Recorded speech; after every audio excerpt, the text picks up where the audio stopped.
On a tous des souvenirs de cantine. Il y a bien sûr les produits qu'on aimait et ceux qu'on n'aimait pas. Hein. À ce moment-là, c'était la sainte horreur des pois cassés et puis des épinards, la purée d'épinards. Ouais, des choses odieuses comme la purée d'épinards notamment. Voilà, et je pense que c'est un produit rébarbatif que même aujourd'hui les jeunes n'ont pas grand plaisir à manger. Alors la cantine, oui. La cantine, c'était certaines batailles de petits Suisses, pas mal de copains, pas mal de copines. Mais j'ai aucun souvenir culinaire et de grandes sensations de ce moment-là. Et puis quand je décidais de bien manger, c'était simple pour moi, j'allais manger chez mes parents. Non, j'ai pas vraiment de souvenir de cantine, non. J'y suis allé tout petit, après je déjeunais au restaurant familial, mais c'était pas mal comme cantine. Et si, c'est le souvenir du bol de lait qu'on sortait l'après-midi pour prendre vers 16 h. Hein, c'est un beau souvenir, mais autrement, j'ai vraiment pas beaucoup fréquenté, hélas, peut-être. La nourriture, c'est pas quelque chose comme ça qu'on fait. Ce ne sont pas des gestes. Ça doit rentrer dans une véritable culture. Hein, que ce soit pour le plaisir ou pour la santé. Un blanc, ça fera deux. Ah, j'ai compris la chérie. Il est là. Il y a celui jusqu'à l'origine du bar. C'est parti. Un supplément mayonnaise au 4. Ça s'appelle la Nouvelle Cuisine. Ça se situe 36 avenue de Stalingrad, à Dijon. Et cette cuisine est dimensionnée pour produire 8000 repas.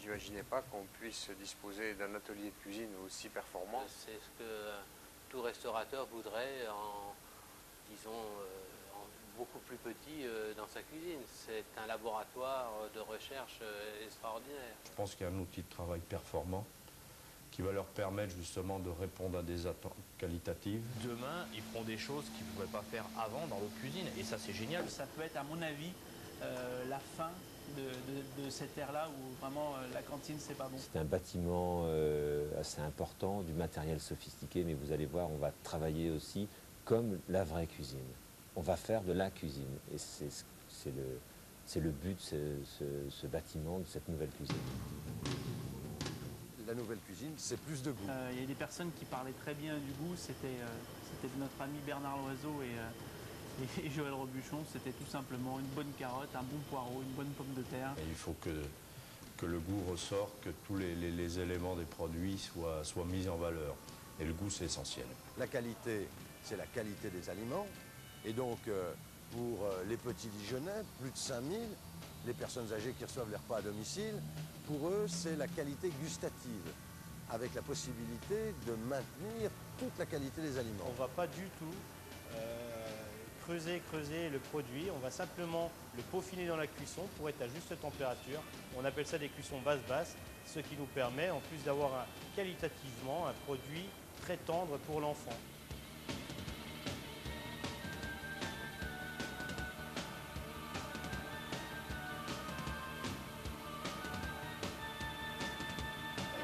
C'est la vraie cuisine.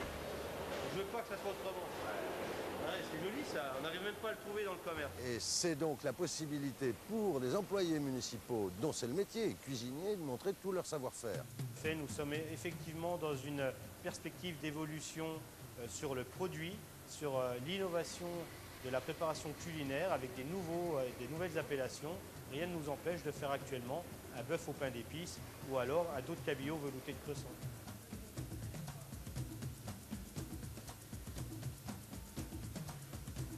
La semaine du goût va être réalisée avec 5 chefs étoilés, avec des menus, un concept sur la saveur, sur l'innovation, sur la découverte des produits. Pour la semaine du goût, je ferai deux recettes qui seront démultipliées après quand même pour le nombre d'élèves. Donc un œuf poché à la crème de marron et après une poitrine de veau panée avec une crème d'endive au zeste d'orange et une brunoise de potimarron. Moi j'avais proposé donc tout simplement une soupe de tomates froide avec du crabe, autrement dit du surimi. Pourquoi? Parce que les enfants adorent, hein, c'est une manière de lier les deux pour qu'ils puissent avoir un repère aussi quelque part, hein, avec une crème légèrement épicée, puis ensuite un poisson avec du riz et des légumes secs. On a fait une salade de cresson rafraîchi avec une tagliatelle de légumes.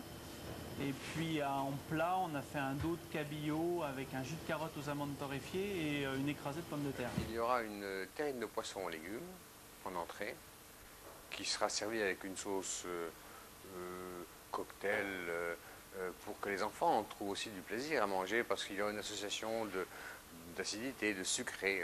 Il y aura ensuite un salmi de pintade. Alors là, c'est la cuisine du terroir, en plein, avec une petite garniture originale, des tomates provençales, enfin des choses gaies que les enfants auront plaisir à manger aussi. Et comme dessert, c'est une poire pochée au cassis avec du pain d'épices, toujours terroir, voyez-vous, pour les initier au goût de ces produits. Pour moi, ça a été très simple parce que j'ai un petit garçon de 8 ans qui est scolarisé à Dijon et qui mange à la cantine. Donc j'ai demandé son menu idéal pour un déjeuner de cantine fait par son papa. Et il m'a simplement dit des crudités, un petit peu de concombre, un petit peu de carotte, un petit peu de céleri rave, un suprême de volaille et du riz avec un genre de riz cantonais mais surtout sans les lardons.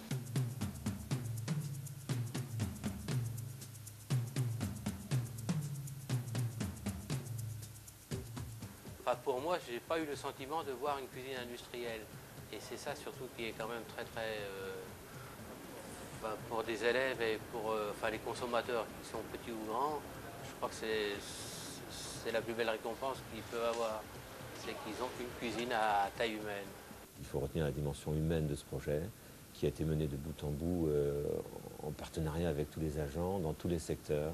On sent une envie de cuisiner, on sent une envie de se retrouver ensemble. On a une équipe vraiment qui fait face à cette ouverture et c'est vraiment un bonheur. Je crois que toute l'équipe de la cuisine centrale de Dijon a vraiment envie de faire un bon travail avec les locaux dont ils disposent aujourd'hui, quoi.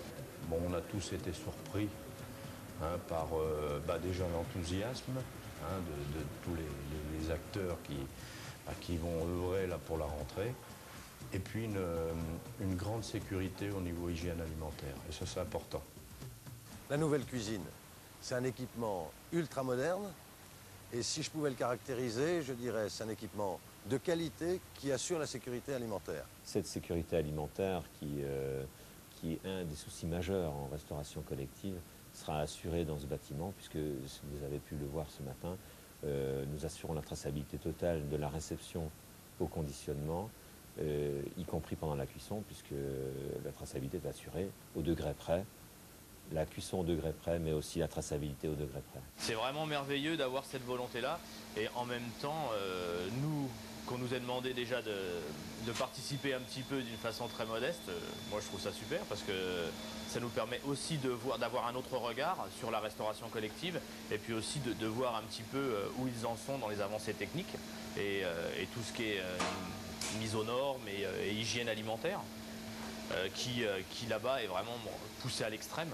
Je pense que c'était un besoin impératif et que la municipalité dijonnaise ait eu la judicieuse initiative de mettre ça en place. C'est très bienvenu parce que je pense qu'au niveau du classement en Europe, on est parmi les tout premiers, peut-être même le premier établissement à fournir autant de repas. Voyez-vous, je dis on même, donc, comme si j'étais impliqué dedans. En résumé, si on cherche une phrase qui pourrait symboliser la nouvelle cuisine, je dirais la nouvelle cuisine, c'est plus de goût.